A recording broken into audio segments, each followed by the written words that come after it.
Hi all, and welcome to another update. What a day.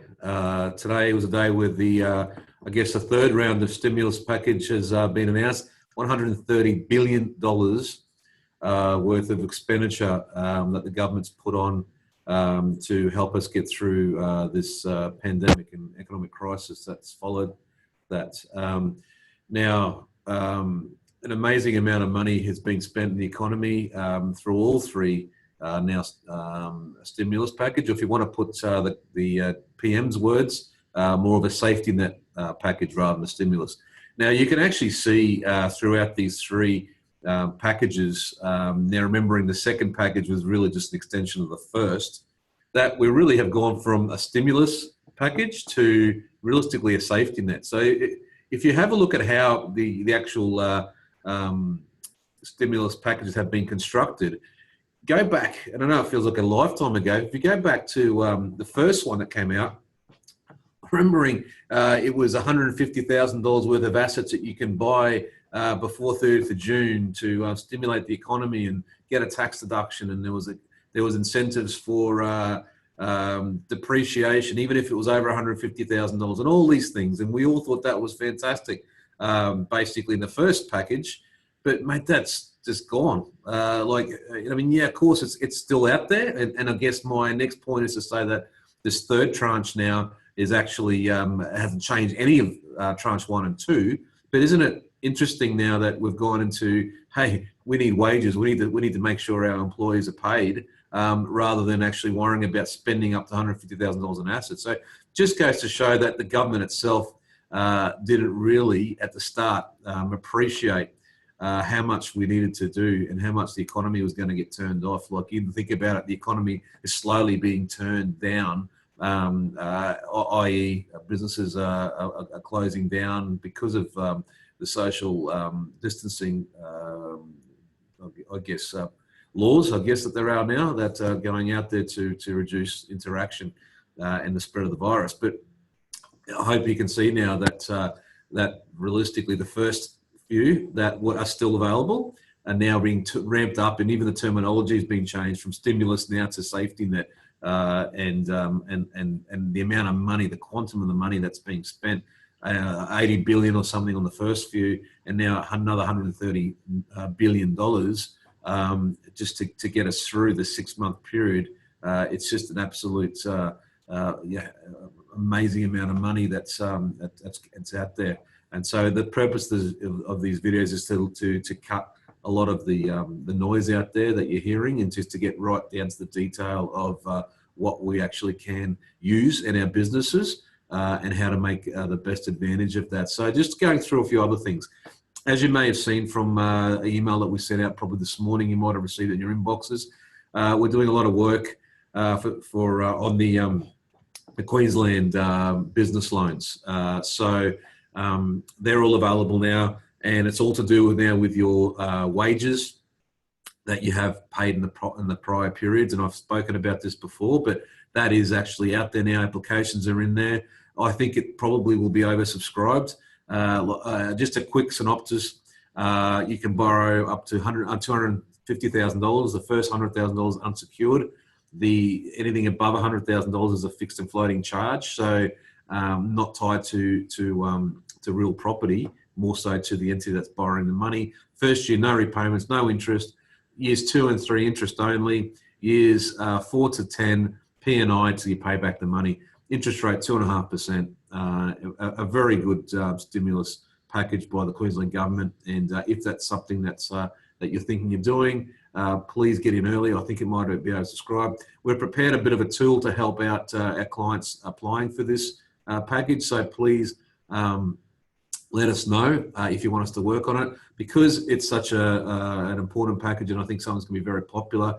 We are going to be working on this on a first in, first served basis. So please sign up your engagement letter. Let us know if you want us to work on it, and we'll try our hardest to get that out and applied for you, and so you're in there. Then it's got to go through to Curator, and then they will look at assessing the application. Now, it's not a very easy application form. To be honest, there's a lot of information that it needs depending on directors, and it flows through. You need to have a lot of information prepared, tax returns, and so forth. So there's a lot of information that, and so what we've done with our tool is to try to get you the prompting on the information that we're going to need to ask you to obviously help reduce costs of us producing it for you, and the time it takes to actually put it into the system. Because once you're in the system, then you'll be part of the line. But if the longer you take to put it in, then there's a particular there's an opportunity you might miss out. That said, banks are now really coming to the party with the repayment freezes. So, you know, as I said, business loans, home loans, chattel mortgages, leases, anything that you are dealing with a financial institution that you have an ongoing amortization or repayment, you should be speaking to your banks if you think that's important. Now, remembering that it is a deferral, it's not a holiday, it's not a absolution from the debt. It's a deferral. So remember my 2 big points on that. See if you're allowed to add the 6 months to the term. So therefore, your repayments will always be on the same sort of basis. Obviously, interest is going to be capitalised. So make sure that they can extend the loan term, because that'll help you with your cash flow going forward. Also, make sure that there's no issues with your defaulting or any issues with your loan. So there's no negative on your credit file. So make sure that that's going to be the case, which it should be. APRA has sort of announced that, but I would always ask and ensure that. So that's been pretty good. The ones that I heard about that are actually being a bit of an issue is banks still haven't really grasped the $250,000 unsecured debt. They're getting back to people saying, listen, I don't think you've been affected by coronavirus. I've had a lot of clients who've had their applications rejected. I think you just need to be very bullish with the banks and just tell them how you have been affected if that's the case. Now, remembering all these things are the loans, they are loans. So make sure that you do your due diligence with these loans to ensure that you're using it for the right ways in your business, and you know that you have to be repaid. So that being said, I'm going to share my screen with you, and I'm going to go through some of the announcements from the government today. So let's have a quick look at some of the detail. So here we have the government job seeker job keeper payment. Sorry. So as you can see, they've actually called it a job keeper payment. So what they're trying to do now is to ensure that you're keeping your employees. So I think this is a pretty easy thing to understand what they're trying to do with these payments. So in essence, what they're trying to do is ensure that the responsibility of paying the employees is still the burden of the employer, not on a Centrelink. I think based upon my tune that I just told you before about the fact that the government calling it firstly a stimulus and now calling it more of a safety net is just admitted that that there's going to be issues with how the government is with Centrelink. Like, I believe that Centrelink at the moment is having issues paying people. I'm just trying to get this screen fixed up. There you go. Hopefully that's a bit better for you, because I want to ensure that my screen is the same as yours. Okay, so what they're basically saying is that they failed with Centrelink. I think that Centrelink has not been able to get the money out to where it's supposed to be. A lot of people have never been in Centrelink in their life, so they've never actually walked in the shop front to know what to do. So all of a sudden they're on the lining up on a Centrelink for a MyGov account. Do I need a MyGov account? Do I need to walk into the office to get a MyGov account? Do I speak to someone on the phone, and can I get through? So it's been well publicised that it has some issues with Centrelink. So now what they're doing is, well, realistically, people get paid by their employer. An employer know their tax file number, their bank account number, all that sort of stuff. So why not use the employers to fund this money back to the employees? So that's what's basically happening now. Okay, so this job keeper payment is to get the money to the employees, but also to ensure that there is a connection still between the employer and employee. So I think it's a really good initiative. I like the style that they're doing. That they're talking about, you know, New Zealand, Canada, and UK, and whatever. But I think the delivery of these payments makes sense through the employers. It also keeps that eligible service period together. So therefore, you're not, you know, getting rid of an employee. They're still on your books. You're still paying them. And we'll go through the content in a second. The other thing I wanted to sort of say is that I believe there's also been a bit of a furphy regarding what people have been discussing with going out and get Centrelink. For example, I think the Prime Minister's almost, don't quote me on it, but he says something like, you lose your job, you get stood down, you go to Centrelink, you get your $550 a week, and you get through this, okay? But realistically, that's not the case. Let's assume that there's a husband and wife. Husband is an engineer. He's working from remotely, so his wage is not affected. He's on $90,000 a year, and so he continues to work throughout this pandemic. The wife works kids' hours at a cafe, and the cafe has actually been closed because of the social distancing, so forth. So she was getting, let's say, $500 or $600 a week, okay, gross.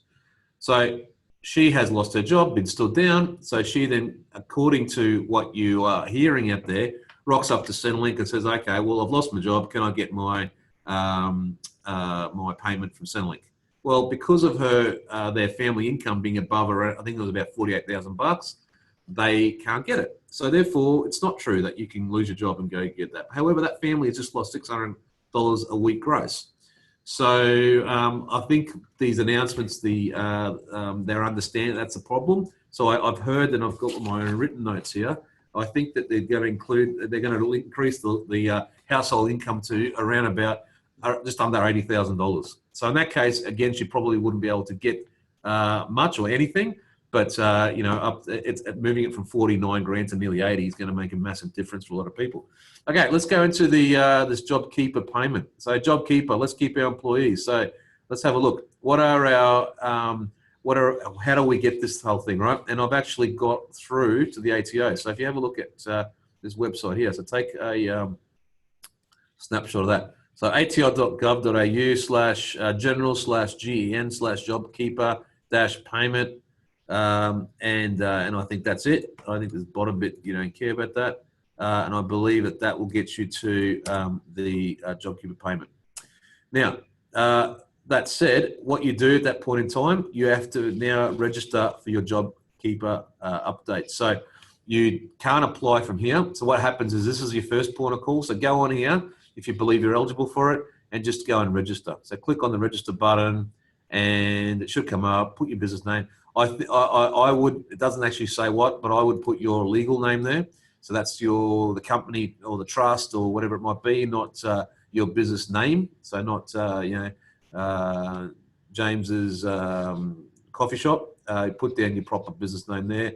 ABN of the entity. So that's not the trustee company, that's the trust. Let's say if you're running from a trust, and your contact name and so forth. Once you submit, you'll get a message saying that, we will contact you, don't contact us type of thing, right?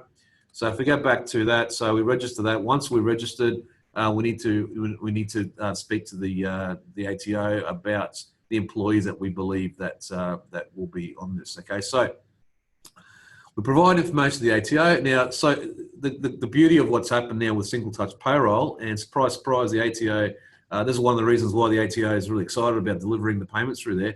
They can actually ensure that through the one-touch payroll, as soon as you pay your payroll, as you know now, it goes directly to all the agencies that require it. They will know what employees you're paying and how much you're paying them, and so therefore you will need to select on your payroll run which employees are going to be the eligible employees that are going to get the JobKeeper payment. You need to ensure that each eligible employee receives at least $1,500 per fortnight. So let's get that right. It's $1,500 per fortnight, and that's gross of tax. Okay, ex super if all you're doing is giving them the JobKeeper payment. Okay, so therefore, then once you've done that, you've got to actually notify the employees that they're actually going to be on the JobKeeper payment. All right, so background. Okay, so this is the most important part just to think about as an employer. Okay. Forget employees just for 1 second. Let's just think, okay, we're employers. All right, how are we eligible? So we're going to mostly be in this top little line here. Okay, so realistically, you need to, this is the first thing you need to worry about. So if you're turning over under $1 billion, then you have to, I guess, sign some sort of a statutory declaration or some declaration that you believe that your turnover has reduced more than 30%. Now, that's comparable to potentially a year ago, and that's going to be at least a month. You can't say, well, last week of last year, the same week of last year, so week number, 38 of 2019, we turned over $10,000. Same week this year, we turned over $2,000. Well, no, it's got to be a month or a period, okay? At least a month. Once we can prove that we're reducing it, our income is going to be reduced by 30%, then we are eligible. So that's the most important part. The next one is if we're over 1 billion, it's 50%. Okay, let's just leave that for the $1 billion clients. Let's look at the next part about it. The employer must have been in an employment relationship with an eligible employee as at the 1st of March 2020.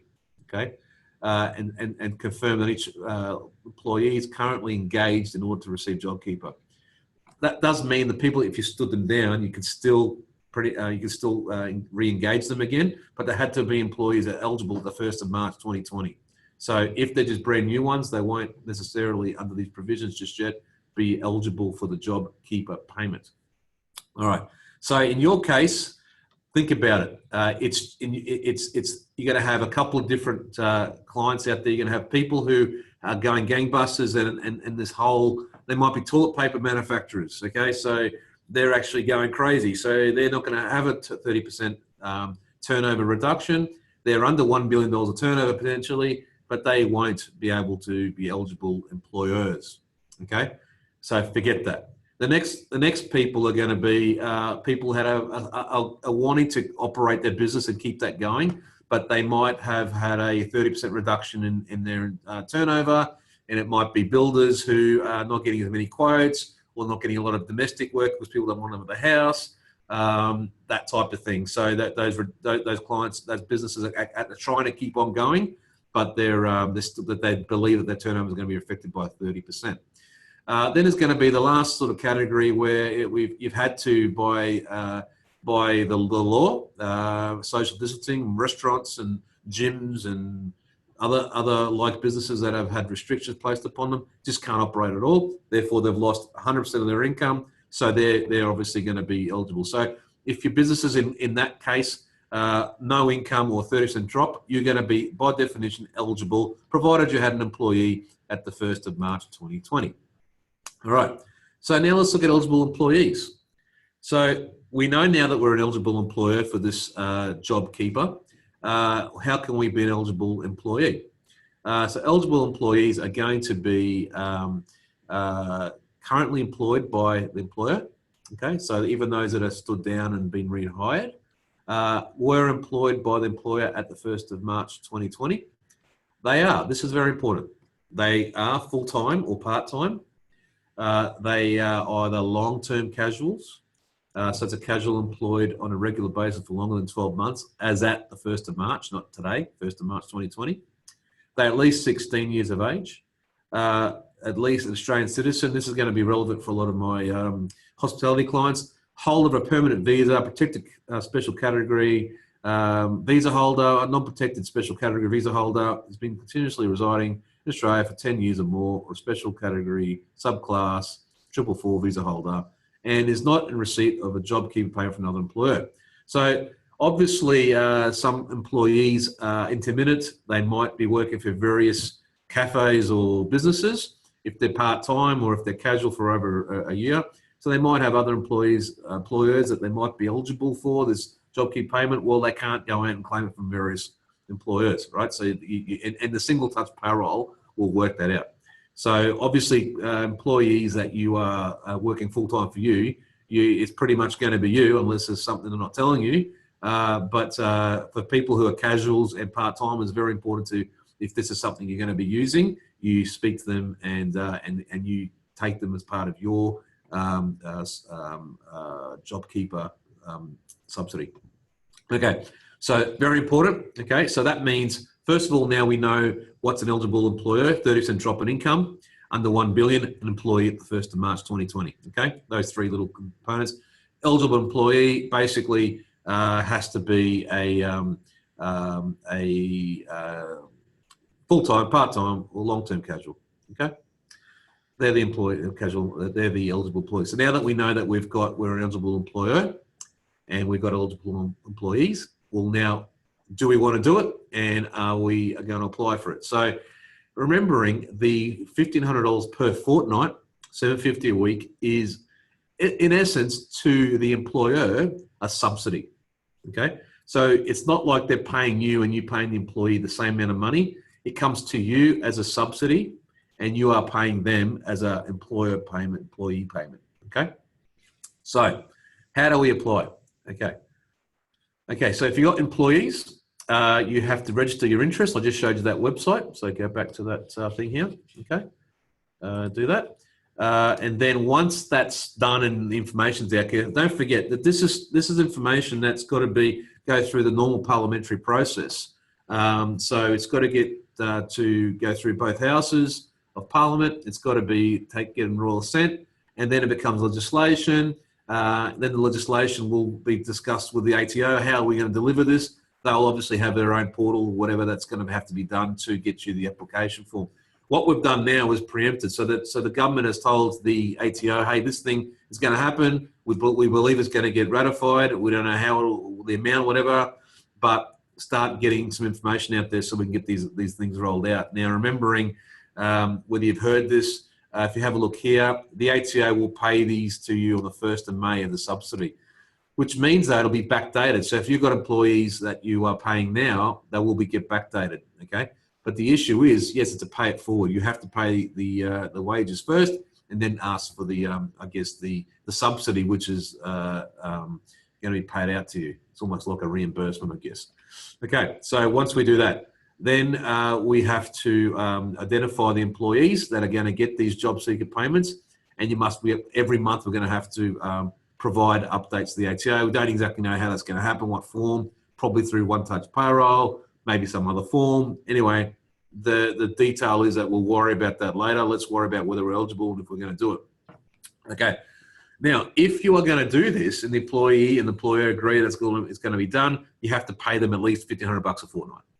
Okay, so you can't go get $1,500 a fortnight from the tax office or from the government and not pass that on to the employee.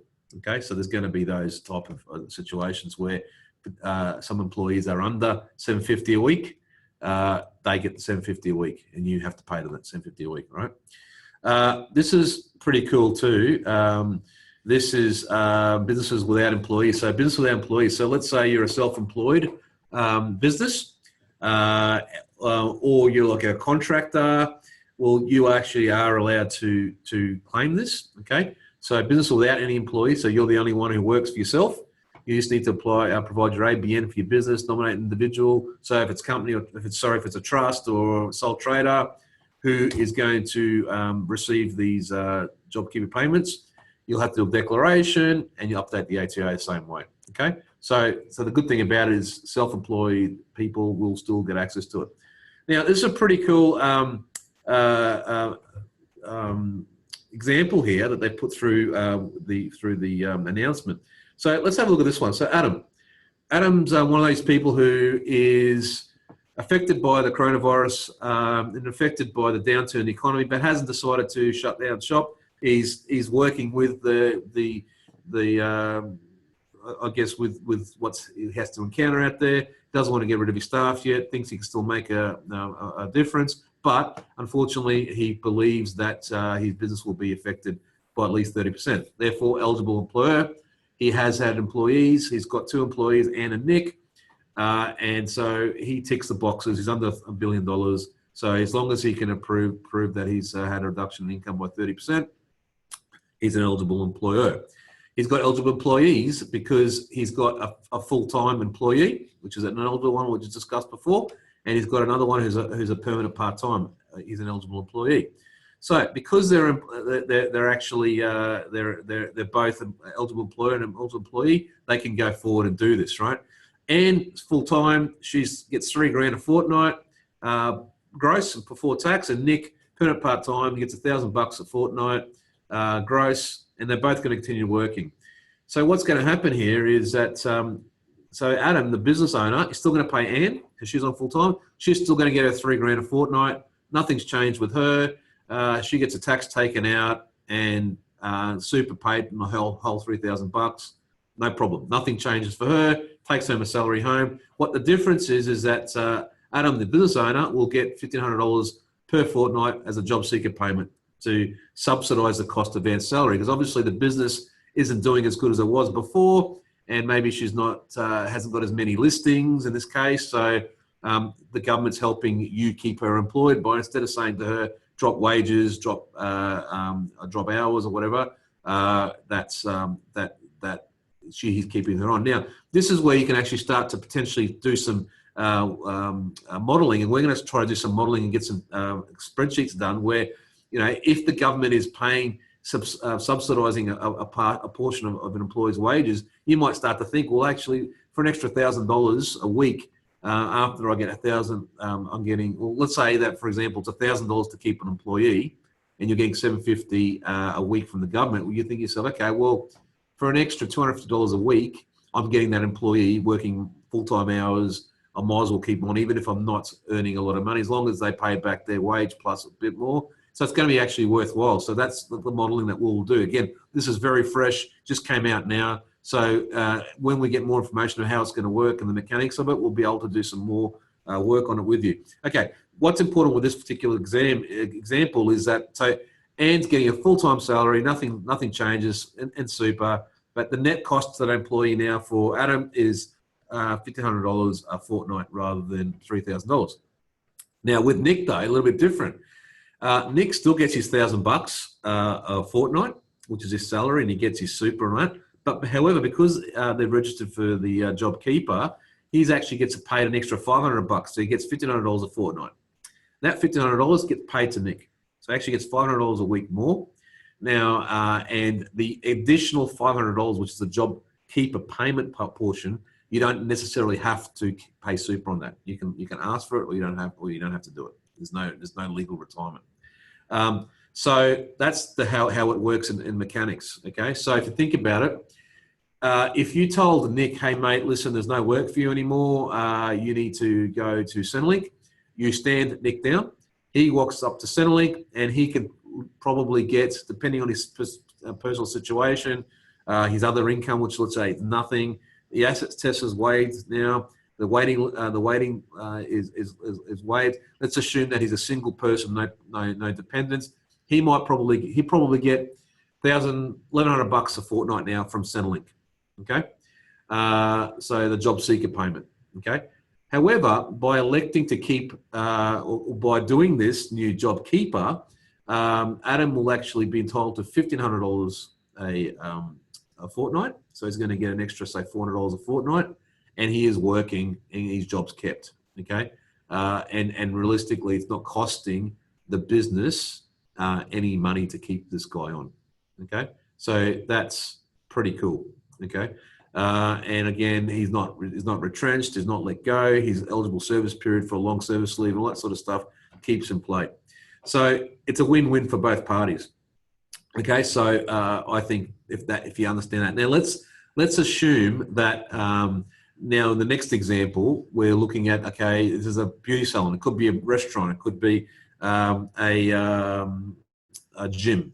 Okay, but so let's have a look at this one. So Zara runs a beauty salon in Melbourne. She ordinarily employs 3 permanent part-time beauticians, but they're shut down, so there's no more employees, no more work. Everyone's stood down. Okay, so Zara, can you be an eligible employer? Well, income, I'm under $1 billion of turnover. I've got I think my sales are going to go down by 30%. In fact, they're going to go down by 100%. So therefore, tick those boxes. Okay. Did I have an eligible employee on the 1st of March 2020? Yes, she's got 3. Tick. Okay, can the employees be an eligible employee? Well, because they were in this particular case, it says here that she had 3 permanent part-time beauticians. Permanent part-time, ticks the box. They were working for her at that particular point in time, and let's assume that these employees aren't asking for JobKeeper or anywhere else, so they're eligible. Okay, so what happens now? Because they're stood down, there's no work. Zara will apply and get $1,500 paid to her every fortnight for each employee, or I don't exactly know the actual dates you're going to get them, but let's assume you get paid, and you will pass that through your system to those eligible employees. Okay, so in that particular case, the employees, very similar to Adam and the above case, where because they're stood down, they would normally get about $1,100.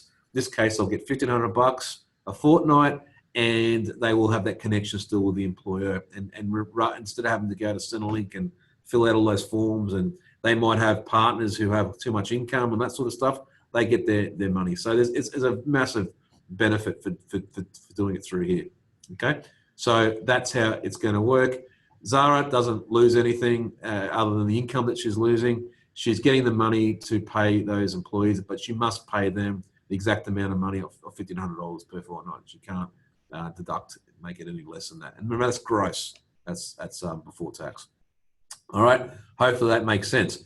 Now, I just thought I'd keep this one here too. So this one here is more so to do with employees. Okay. So the first one was for employers. This one's more for employees. So again, employees have to do nothing too much, provided they get notified by the employer that they're going to be the primary employer for their payment. Employees that are not Australian citizens must notify the employer of their visa status, and also remembering that all this JobKeeper payments is gross assessable income, so it will otherwise reduce the amount of money you're getting from job seeker in those other Centrelink entitlements. Okay, so it's not a double dip exercise here. All right, so let's have a look at the detail here that's come off the press. JobKeeper payments, access to wage subsidy from the government, continue paying for employees. Affected employers will be able to claim fortnight payment of $1,500 eligible employee from the 30th of March, maximum 6 months. Okay, so employees will be able to receive this payment a number of different ways. If you ordinarily receive $1,500 or more in income per fortnight before tax, you will continue to receive your regular income according to your normal work arrangements. The job seeker payments will subsidise part or all of your income. Okay, so if you're working and you're getting $1,500 a week, a month, fortnight, sorry, make that 100% clear. $1,500 a fortnight, $750 a week, let's say. Okay, then that's cool. If you get usually less than $1,500 a fortnight before tax, your employer must pay you a minimum $1,500 per fortnight before tax. Okay, so that's that Adam situation from the prior slide. If you have been stood down, your employer must pay you at minimum $1,500 per fortnight before tax. If you're employed on the 1st of March, subsequently ceased employment and then was re-engaged by the same eligible employer, you'll receive a minimum of $1,500 per fortnight before tax, and your employer will notify you if you claim it. There's another example in this one here, I believe. Here we go. Yes, there is. Okay, so Phoebe works in administration services at a large retail company. Is a permanent full-time employee, but she's been stood down. Okay, no pay. Phoebe's registered an intent to claim Services Australia access job seeker payment. Okay, so she's been, this is before today's announcement, only hope that she had was to rock down to Centrelink, wait in line, hope not to get the virus itself, register for MyGov, all those things. Anyway, based upon her single, no children, she's going to get around about $1,100 fortnight from Services Australia, Centrelink. Okay, however, because her employer has decided to apply for the job seeker payment for all its eligible employees, it will entitle this girl, Phoebe, $1,500 for fortnight before tax. So much better for her. So just for doing this, she's going to get, what, $350 odd bucks more than that, gross, before tax. Now, don't forget the Service Australia payment is assessable income in its own right as well. Okay, so in that case, she's going to be much better off. The employer's going to be better off because they're keeping the employee, and that's how the initiative works. So Phoebe's employers are required to advise her that she has been nominated as an eligible employee to receive the payment. If female elects to receive this from Service Australia, she needs to report her income from the JobKeeper payment to Service Australia, and therefore she might not be eligible. Okay, so these are all the situations where what the government's doing now. So massive stimulus or safety net, whatever you want to call it. Okay, so the idea is we've got to look at the integrity measures as well. So we're going to ensure that people aren't profiting from this. That's what the ATO is going to keep on pushing out there. But however, if you think about it, these are packages that is going to enable us to filter the money down to where they should go, which are employees. But it's also going to subsidise the employer as well for keeping people on. Okay, so for people who don't have a business anymore in terms of operating because it's closed down, it's going to help your employees by passing income through down to the employee, right? Yes, there's going to be a lot of people going to go, well, what's the point? I've got administration issues. I've got to go out and my bookkeeper's got to do this. I've got to lodge a single touch payroll. Sorry, I've got to do this. What's in it for me? Now, potentially nothing except for the fact that you're helping out your employee, and you're giving them a bit more money.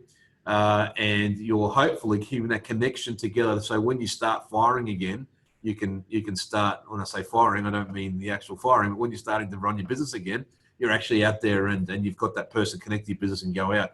Now, the beauty of it is as well is that if you can start to get your business up and running again within that 6 months, those payments will still be there. So you can potentially tell your employee, hey, you were stood down, but I need you now to start doing some work for me. And it could be some administration role. It could be some non-client facing stuff. It could be cleaning the warehouse if you're allowed to go, that type of thing. So that therefore you can actually use that to subsidise. So that's going to be very important for businesses that are actually turning over, but still can apply because they've had a reduction on their income by 30%. Fantastic! You're actually getting subsidised for $1,500 a fortnight or $750 a week per eligible employee. So from the employee's point of view, the fact that you may have been thinking about standing them down because not a lot of work's coming in and they're just basically paying for their seat. Well, in this case, you're getting $1,500 a fortnight or $750 a week per eligible employee. So you're still going to pay them. So if they were on $2,000 a week, and that's what you keep paying them, great, right? And you're just getting $750 a week to subsidise that payment. Okay, so that's going to help out the businesses as well. Okay, so very important that we understand how these provisions work. Now, again, I just wanted to get this out there so you could understand how it potentially can affect you and how some benefits that we can actually prove through some modelling as well. So there will be heaps more updates. I think this is going to be a massive week for us. There's going to be 1,000 phone calls. I just wanted to get this out there so you can at least have a think about some of the provisions and how it works. Go on the ATO website, register yourself for the JobKeeper payment area here, and then ensure you're giving yourself the best foot forward. Now, in terms of, just stop the share. Okay, so in saying that, let's look at summary. So massive package today. So most people who are going to be affected by the coronavirus should be eligible for it that are employing people. This whole thing here is to enable the employer and the employee to be connected. I think it's a fantastic initiative that keeps us connected. It also allows us to get money to the employees, to people who are workers, the labour force who need the money, gets it directly through the normal payroll. Okay, so I think that's a fantastic initiative. I think also that we have we have the ability also to look at other incentives for our own business. So we've got all those other things like the loans and everything that I've discussed in the past. So that being said, we will start looking at some modelling case by case. If you are on the fence about standing down employees or keeping them, this potentially will have a massive decision that'll help you make that idea whether you're going to keep people or not. That's what this is all about. I do believe that this is a great time to talk to us, to help you make those decisions, and to make sure that not only is your business profiting from this as well, and also the employees who need the money are getting it. So remembering that these are uncharted waters for us. Things are happening at lightning pace. What we are trying to do for you as our family is to ensure that you have the tools in your toolbox to enable you to use these safety net measures to the best and most advantageous part of your business, to ensure that you do build that bridge and get to the other side. You need to ensure that you are making decisions that give you the competitive advantage, that when this is over, and it will be over, that we return to normal as quickly as we possibly can with our front foot forward. We are here to help you do that. We are here to be your sounding board, to help you make these decisions, but also cut through all the noise that's out there at the moment to get down to the actual detail of how these things are going to help you out. I am being moved with a lot of clients who have lost their businesses that are still upbeat. They're still believing in the system that we have, and allowing ourselves to take this time to recalibrate our businesses, to ensure that when we are up and running, we are still there. We haven't had a lot of detail regarding rentals and information about how we are going to handle paying rents and household rent and commercial rent. Those will happen. Those conversations will occur. This is about ensuring that we are keeping people employed, that the people who get paid don't have to line up at Centrelink like they did in the Depression years, that are actually getting paid directly for their payroll. That enables us as businesses to make decisions that, well, if an employee is costing me X amount of money, however, so much of it, $750 a week in this case, is being subsidized by the government, can we keep that person on? And can we prosper from it? Can we utilize the tools that are out there to help us get to the next side? So many people have been calling in or emailing us about the help that these videos are helping them. These are generic. They're not cookie cutter provisions. They're not one size fits all. They are stuff that are customizable to you, and there's stuff that in these provisions that will apply to some of you and not apply to others that are out there. There are some of you that will still need to queue up at Centrelink and get some money. There'll be other people now with these new provisions that have come through today that will have a bigger smile on their face, and hopefully we'll find out that there is going to be light at the end of the tunnel. So please stay safe, be well, take competitive advantage back, have a conversation with us. Make sure that you do your due diligence always about how these things can help you and what you need to do to get to the other side. We'll be talking in coming days. Please do not hesitate to call our team. In fact, I implore you to. We're on your side. We're on your team. We're here to help, and we want to help, and we'll get through this together. And I wish you all the best. Talk soon.